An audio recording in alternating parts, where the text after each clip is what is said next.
Dobrodošli nazaj. Nadaljujemo s pogovori z ustvarjalci včeraj predstavljenih filmov v tekmovalnem sklopu 28. festivala slovenskega filma Portorož.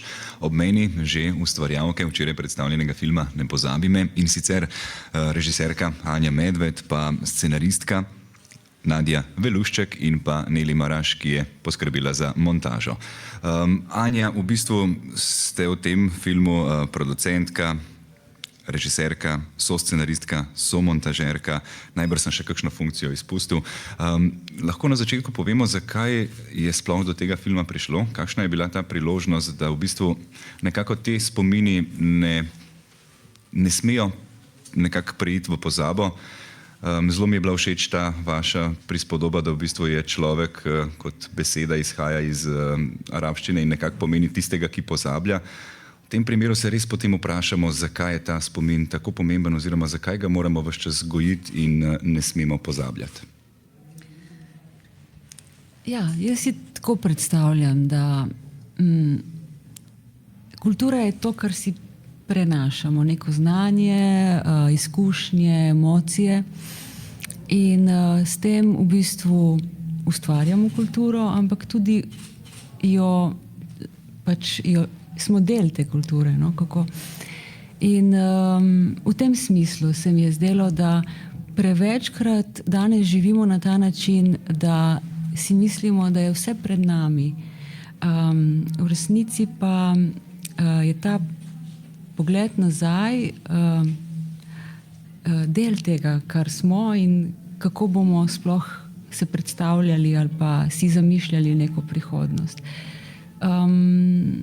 In poslušati te ljudi, ki so zdaj že zelo stari, še posebno zato, ker so v svojem življenju šli skozi, bili prisiljeni iti skozi take hude zgodovinske prelome, je zelo ne samo poučno, ampak nujno v času, kjer se ponovno smo se znašli na zelo podobnih tleh, kot so bili tudi pred drugo vojno, pa tudi pred prvo vojno.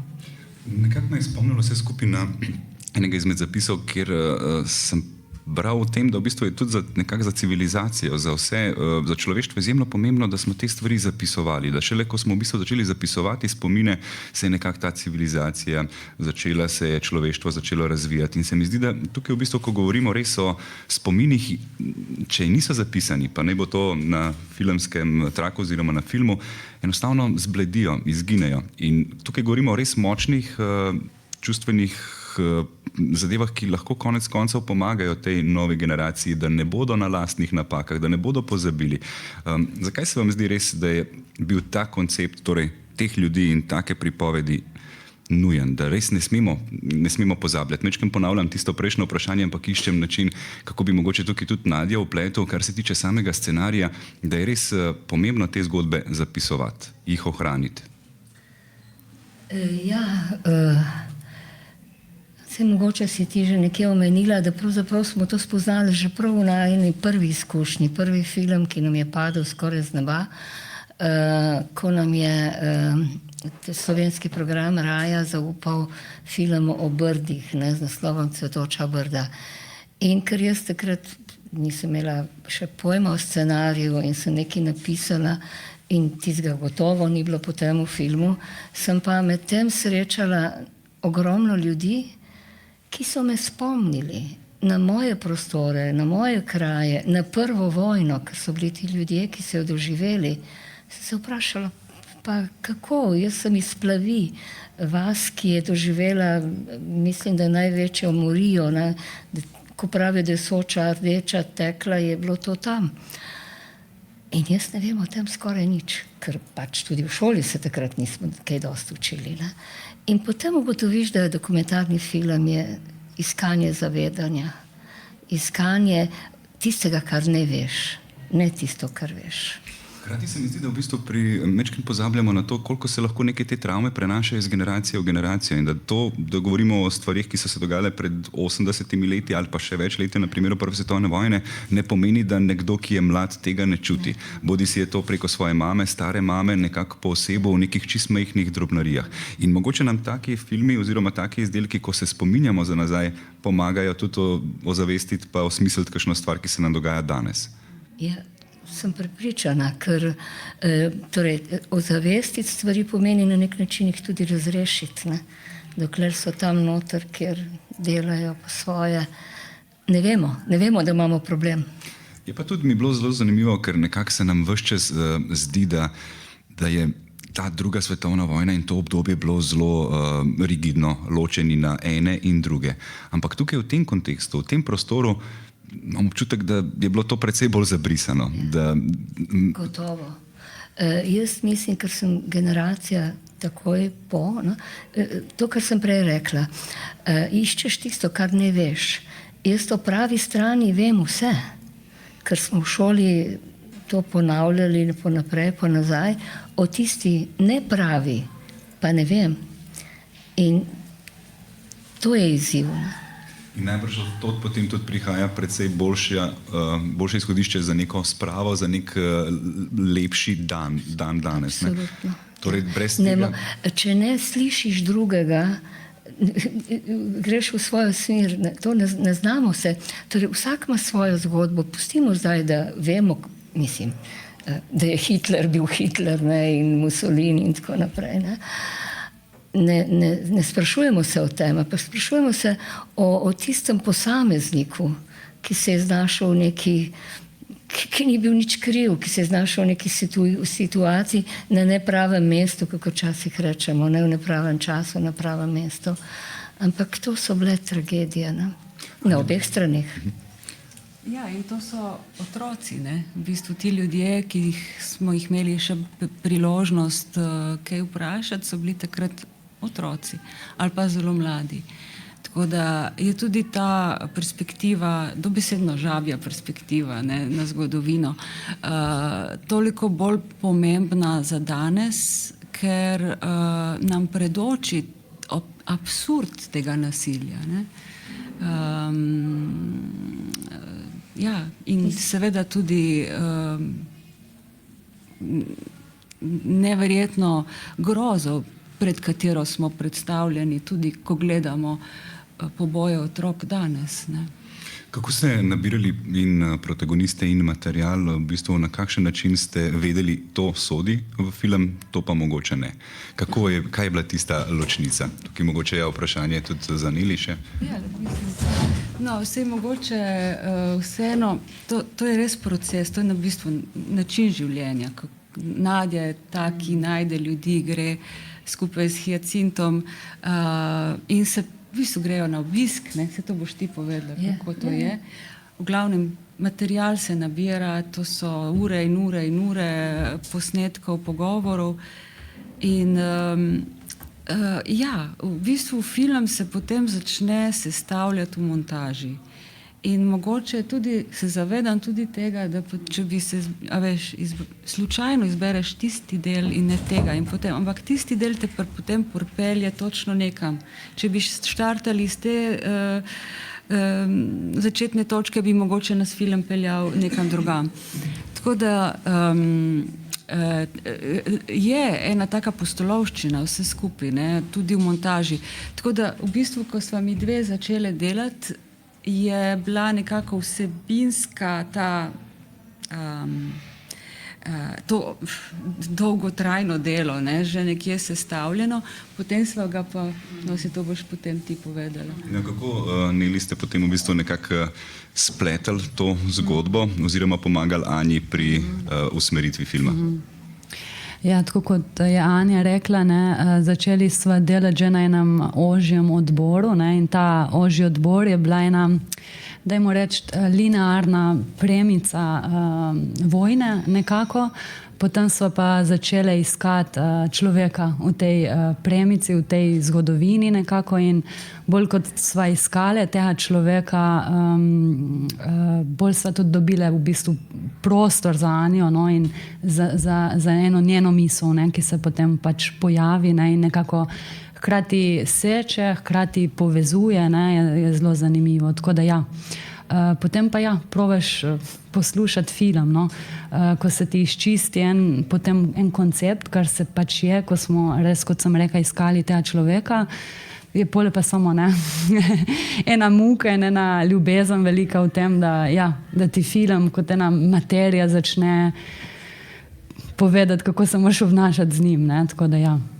Ja, v bistvu je res zelo tak film, ki preko te prvoosebne, mislim, preko pripovedi nekako vodi vsakega gledalca, tudi mene, ki nisem iz vašega konca, ampak sem se počutil, kot da je to stvar, na katero lahko sam reflektiram. Spomine pa nimam spominov na drugo svetovno vojno, ampak res je ena taka univerzalna tema, ob kateri včasih kar pozabimo, da lahko iz takih kriznih trenutkov, kot je pač vojna, črpamo kup zanimivih in pronicljivih misli za običajen normalen dan v miru, ne. Mogoče še vprašanje sam o v bistvu umestitvi filma je v letošnjem letu tudi v kakšni povezavi seveda z novogoriško Evropsko prestolnico kulture. Ja, seveda. Mislim, da je tudi ta slučaj na nek način, da je tudi del celega procesa. Namreč po eni strani ne samo to, da je to film, ki govori o mestu, ki je Evropska prestolnica kulture, hkrati to govori v času ob 80. obletnici konca druge svetovne vojne, kar daje še poseben pomen in točnost temu filmu. Pustimo stati, da je hkrati tudi svet tak, ki mislim, da te spomine teh ljudi rabi. Ampak seveda je bila tudi podpora Evropske prestolnice kulture, tako da smo lahko film naredili na način, ki smo si želeli. No, in si vzeli dovolj časa potem tudi v montaži, predvsem pa, da smo lahko prišli do arhivskega gradiva. Arhivsko gradivo je tudi bil en velik proces, sicer tudi zelo lep, ne, ker pač res gre za neko arheologijo podob in to iz različnih arhivov, od zelo privatnih, ne, mojih družinskih, pa do potem arhivov, kot so Luče, ali pa slovenskih, pa British, pa te. Pa tudi en pomemben dokument časa goriškega prostora med drugo svetovno vojno, to so pa posnetki, filmski posnetki 16-milimetrski, ki smo jih najdli, pač so nam bili predani od gospoda, ki je doma iz bližine Gorice. Verjamem, da to so trenutki, ko si kot filmski ustvarjalec blagoslovljen, hvaležen za to, da se ti je nekaj takega zgodilo in se zavedaš tudi pomena, da to je nek dokument časa, ki ga bomo lahko končno pokazali po vseh teh desetletjih novim generacijam. Ja, in tudi velika odgovornost.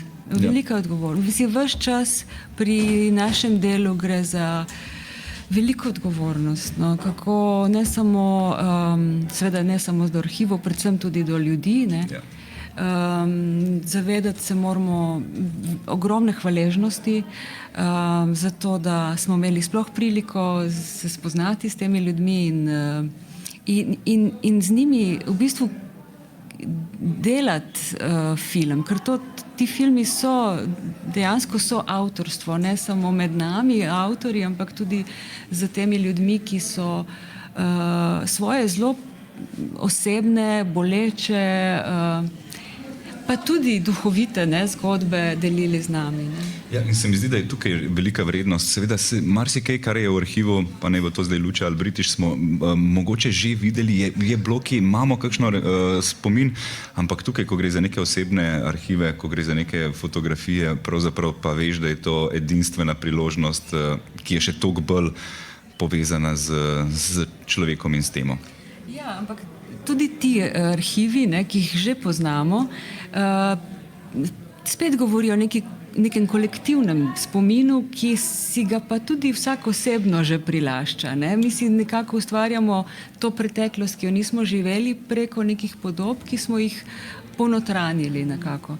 In ja, to pa kljub vsemu ni zgodovinski film, to je film o spominih na preteklost. Ki morajo biti danes še kako živi, ker nekako spet slišimo razne klice po oboroževanju. Vemo, da je nacionalizem, ki smo mislili, da je že rahlo pase, še kako živ in prisoten. In mogoče res, če govorimo, da na napakah se učimo, se res? Mislim, da je to, ja, ne, ampak to je proces, ker zgleda je cikličen in zato je treba ga ves čas obnavljati. Ljudje smo pač, ja, narejeni za to, da pozabljamo, nekaj časa rabimo pozabljati, potem pa seveda rabimo se tudi spominjati in to je krogotok. Škoda, ker človeku rečemo človek, ker očitno je vseeno v zadju neka pomanjkljivost, kar se tiče spominjanja. Moram še vprašati, kar se tiče samega v bistvu dela, kar se tiče tega, kje bi film lahko še predstavili. Imam občutek, da vedno pri dokumentarnih filmih kar nekako naletimo na to, kje pa bo potem še ta film moč videti, pa ne samo v lokalnem kontekstu, ker verjamem, da to boste imeli priložnost, ampak nasplošno, kako bi lahko ta film imel čim širšo.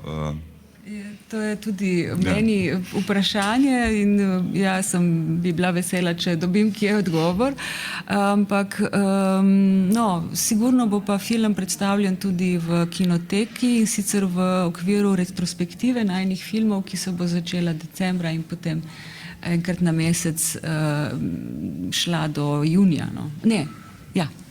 Super. Toliko, da vemo, da lahko tudi povabimo gledalce, gledalke k ogledu tega filma in seveda tudi vseh preostalih. Da preverim, če je kakšno vprašanje strani publike. Aha, super. Izvolite.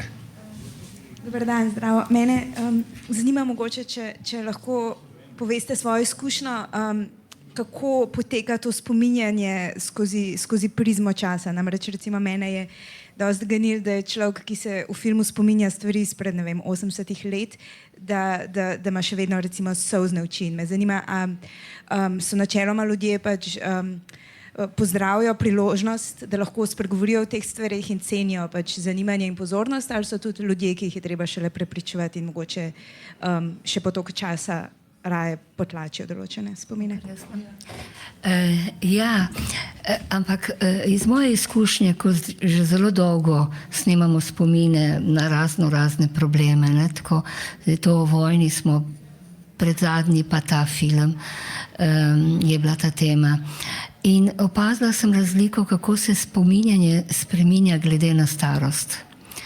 Torej, tisti, ki so se spominjali prve vojne, mislim, da so bili najbolj pristni in tudi, torej, ni poročanje, je res spominjanje, ne? Do najmanjših podrobnosti, ne vem, kakšne barve je bila obleka, da je dež pršil, take filmske podobe. Spraševala sem se, a je potem čutiš generacijsko, da se način spominjanja spreminja. Ne vem, je to vpliv televizije, vprašam se, kjer podobe že dobimo, oni so pa mogli ustvarjati z besedo ta svet podob. Medtem ko spomini na drugo vojno, pa mislim, da tisti, ki so jih doživeli, jaz mislim, ko eni pravijo, da kar naprej govorijo, oma smo štufi, poslušati zato, kar naprej. Ne, kar naprej govorijo neke izjave, neke bolj herojske zgodbe, tiste ta hude, in zato jaz sem bila tudi presenečena.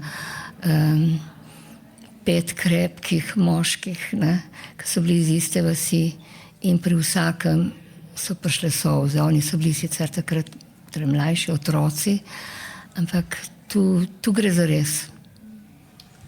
Mogoče tudi, jaz mislim, da se v enem trenutku ti ljudje tudi hočejo povedati.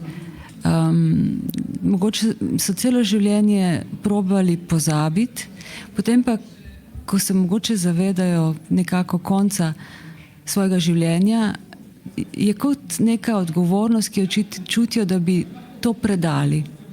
In v tem smislu se mi zdi, da tudi je naše delo tukaj, da smo tam, ko bi hoteli to predati in smo tisti vezni člen, ki potem te njihove spomine nam jih podari, ne, kot skupnosti.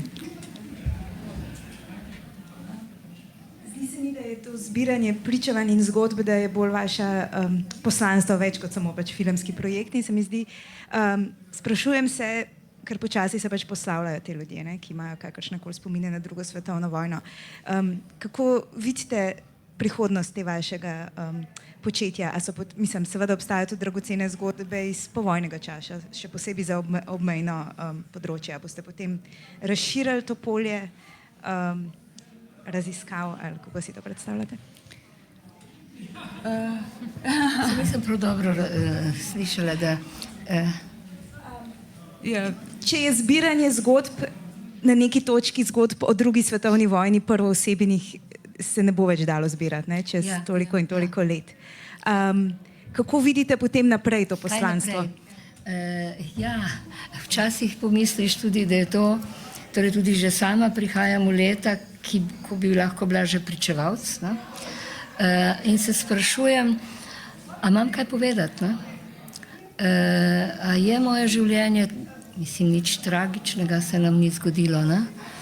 Da bi bila to tako filmsko močna zgodba, ampak ko malo pobrskaš, jaz mislim, da je torej tistih za nazaj, za katere nam je žal, da jih nismo uspeli posneti, in potem bojo to naprimer že podedovani spomini, ne, od kakšnih otrok. Naprimer na obmejnem področju je ena tema, ki se mi zdi izjemno zanimiva, železničarji in učitelji, ne.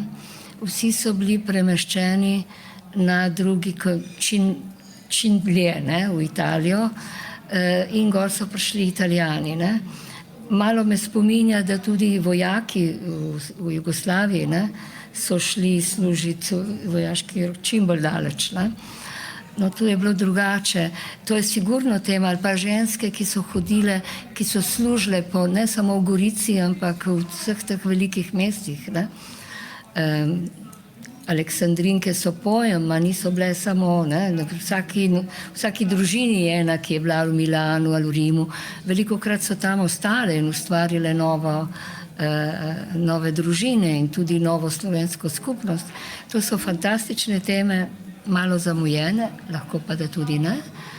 Ampak jaz mislim, da ja, tudi če začnemo od 45. naprej, ne, bi se našle zgodbe, ki bi jih bilo zanimivo raziskati. Prej v enem pogovoru sem slišala prav to, da mi, ne vem, nekdo je povedal, iščemo tisto, kar ne poznamo, kar ne vemo, oziroma kar vsi skupaj v naši družbi je malo zastrto. Ampak tudi, kako se spominjamo, ne, mi se s časom drugače spominjamo, tudi to je, ne. In ko ena generacija, ki je preživela tako pomembno obdobje, odide, se nekaj spremeni tudi. In seveda potem tudi ta podedovani spomin, kako je tudi zelo zanimivo, kaj se spremeni, ko otroci govorijo ali pa vnuki. Tako da mislim, da tukaj ni končne, je to vedno neka prst, ki se oplaja, ne, vedno znova, tudi kako mi gledamo na to preteklost, ne. Ne bo zmanjkalo. Sem prepričan, da tem definitivno ne bo zmanjkalo, vseeno pa ne kričimo po kakšni novi svetovni vojni, ki bi pustimo ta del.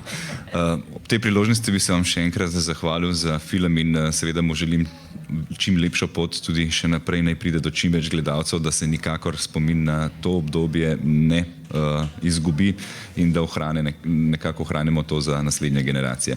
Tako da hvala še enkrat Neli, hvala Nadja, hvala Anja za film in hvala tudi vam za pozornost. Hvala.